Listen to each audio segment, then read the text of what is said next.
V for Vendetta, the Wachowski brothers' latest movie, is based upon the graphic novel by the same title written by Alan Moore. Moore is considered the Shakespeare of comic writers. Moore's graphic novels like League of Extraordinary Men, starring Johnny Depp, and others like From Hell and Constantine, or John Constantine, Hellblazer, have all become movies. V for Vendetta teaches the unsuspecting masses some of the same Antichrist doctrines that are found in the Wachowski brothers' other films, Bound and The Matrix. What so much of the general public is unaware of, and so many Christians don't have a clue about, is that so many of these movies are based upon Satanism. In fact, Alan Moore, who wrote the books that these movies are based upon, Alan Moore is actually a practitioner of Satanist Aleister Crowley's black magic.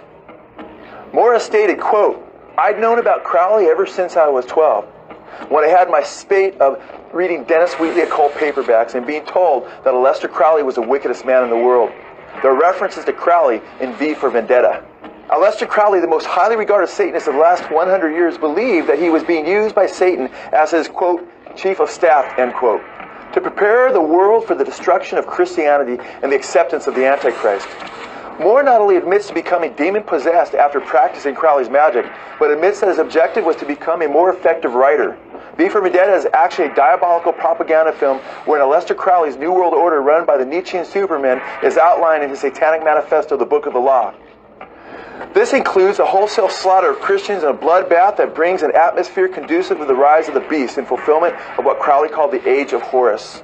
What you are about to discover is that V for Vendetta is a bold and almost prophetic picture of the Crowleyan ideal for ushering in the Age of Horus in replacement of the Age of Jesus Christ, or the dying God. Aleister Crowley's Satanic Manifesto, the Book of the Law, was based upon the credo for the Satanic New Age called "Do what thou wilt shall be the whole of the law." Crowley stated, "With my hawk's head I will peck out the eyes of Jesus as he hangs upon the cross." In the Book of the Law, Aleister Crowley actually teaches the sacrifice of children. He teaches elsewhere that the best sacrifice is that of an innocent male child. And he also teaches the sacrifice of young virgin girls and the dismemberment of their bodies and writing the names of the demons upon their limbs. In fact, Moore quotes Crowley's satanic maxim, "Do what thou wilt shall be the whole of the law," in V for Vendetta repeatedly throughout the graphic novel. Here on page 217, we see V telling Evie, "Do what thou wilt shall be the whole of the law." Aleister Crowley, the Satanist, Satan's chief of staff as he called himself, he had stated that to influence popular culture, that his followers to get in touch with demons, basically sell their souls, and channel these demons to affect the masses. "Please allow me to introduce myself. I am a man of wealth and taste." Notice that V is depicted in this caption at the end of his declaration as a devil with horns. V, as in several other places throughout V for Vendetta, reveals his identity as not just a satanic figure, but as Satan himself. Sympathy for the Devil is the first-person narrative in which the words leave no doubt as to who is supposed to be singing. The words are even more chilling when you realize that Keith Richards, who admitted to the Los Angeles Times that he's possessed by as many as 4 or 5 demons, and that the Stones' songs are channeled through them and arrive in mass in the same way that a medium channels spirits at a seance. It does not take long to see what kind of spirits the Stones are channeling with songs like Sympathy for the Devil and albums like their Satanic Majesty's Request. Please allow me to introduce myself. I'm a man of wealth and taste. I've been around for a long, long year. Stole many a man's soul of faith. I was around when Jesus Christ had his moment of doubt and pain. Made damn sure the pilot washed his hands and sealed his face. Pleased to meet you. Hope you guessed my name. But what's puzzling you is the nature of my game. Both the Stones and Alan Moore, who wrote V for Vendetta, have more than Sympathy for the Devil in common, as both have been influenced by Satanist Aleister Crowley and have sought to bring about his satanic revolution. Moore stated, "I decided I was going to become a magician. All of a sudden the lightning bolt hit. It all got a bit strange. For a couple of months after that, I was looking back probably in some borderline schizophrenic state.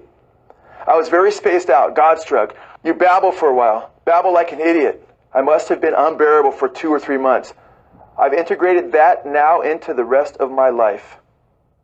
Moore stated, "I found myself seemingly in conversation with an entity. its presence that surrounded my head, moving and speaking lucidly to me. Moore claims that he was at first terrified by this demonic entity, but warmed up to it and began to converse with it. Moore has made some interesting statements. He said, quote, "The actual religion Christianity is obviously something that is completely soul-destroying." Aleister Crowley taught that there would be a huge bloodbath wherein Christianity was destroyed to bring forth the reign of Antichrist. He stated, quote, "The religion they call Christianity, the devil they honor they call God. I accept these definitions as a poet must do, if he is to be at all intelligible to his age. And it is their God and their religion that I hate and will destroy."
The Twilight Saga, New Moon, will be in theaters next Friday, November 20th. Twilight author Stephanie Meyer is the 35-year-old stay-at-home mom, I love stay-at-home moms, turned multi-gazillionaire behind it all. Look at this.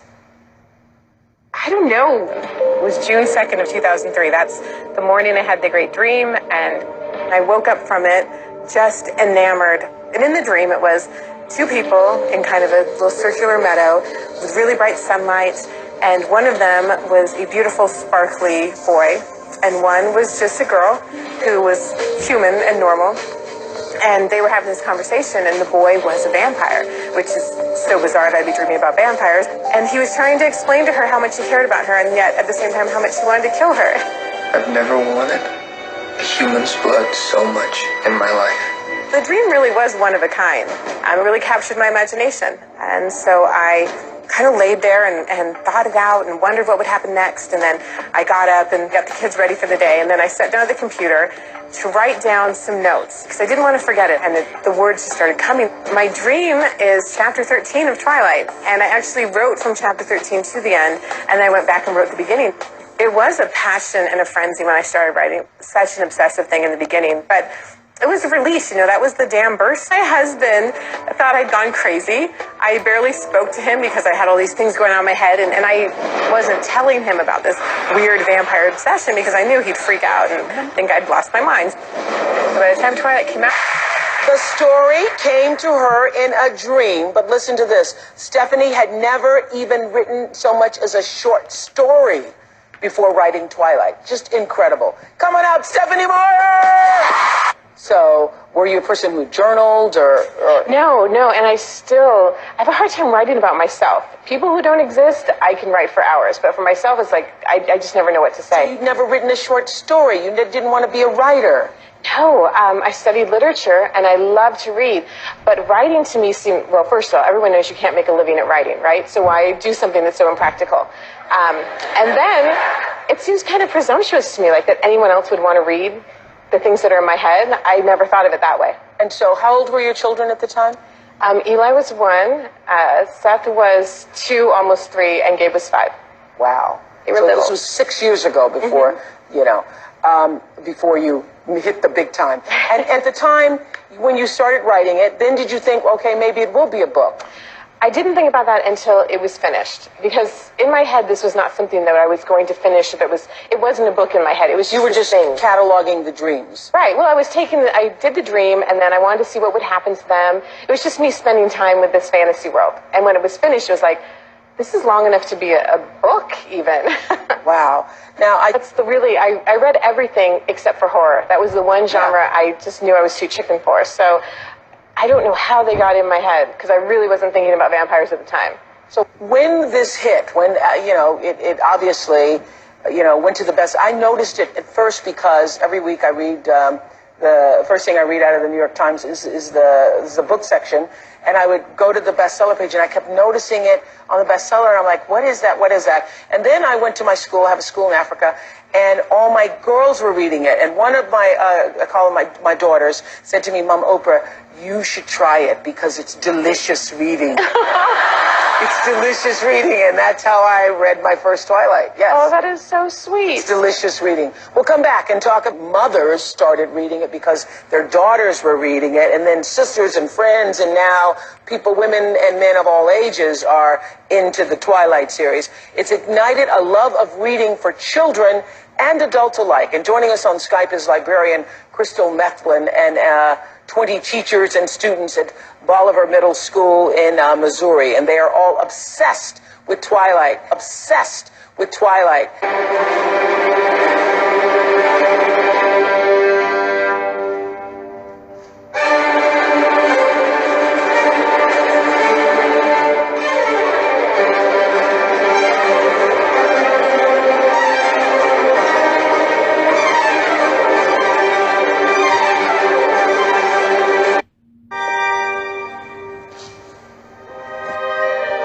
Rowling's books and the subsequent movies based upon her books have helped initiate countless children into different forms of occult ideology. While Rowling acknowledges that sometimes it will take as much as a week to work something out in her stories, she admits that the initial story of Harry Potter and many of the other characters came in a stream of consciousness.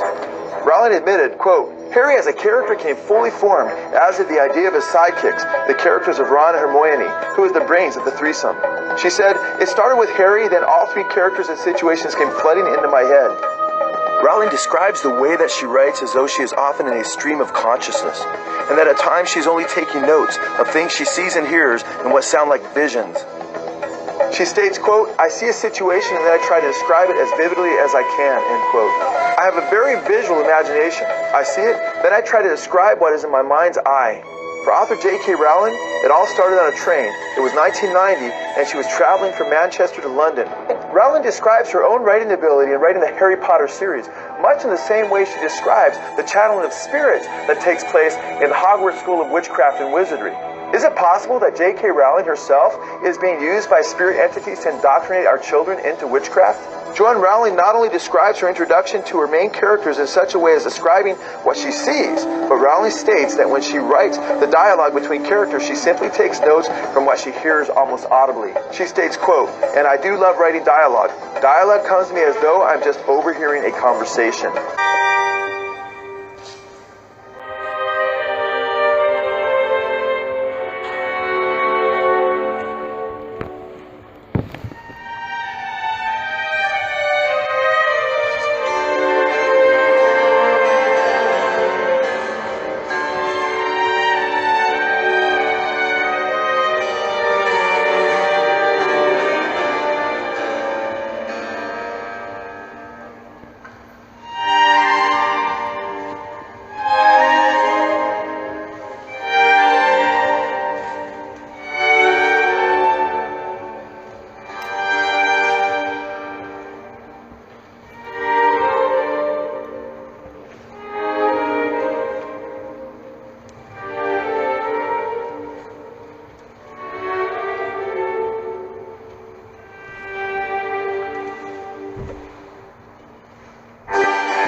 Developed an acting discipline that you've referred to as nouveau shamanic, is that correct? Yeah. What are the core principles? I've been told that all actors really hail from the early medicine men and the shamans in the villages pre-Christianity, where they would put on masks and act out, and really they were probably pretty crazy, but they would go in and find answers to questions. Today you're called psychotic if you do that. but it's all semantics. So what I would do is I'd put on Afro-Caribbean paint, like a white and black paint, and black out my eyes so I look like this sort of Afro-Caribbean voodoo icon. And then I would sew in bits of Egyptian artifacts that were thousands of years old into my costume and gather some onyx or tourmaline or something that was meant to have vibrations. And who knows if it works or doesn't, but for me it was an idea of like trying to stimulate my mind or trick my mind into believing I was this character from another dimension. And I would walk on the set and then wouldn't speak to anybody, wouldn't say a word, so I projected this aura of horror, which created fear in my fellow actors, which then inspired me to believe I really was this character.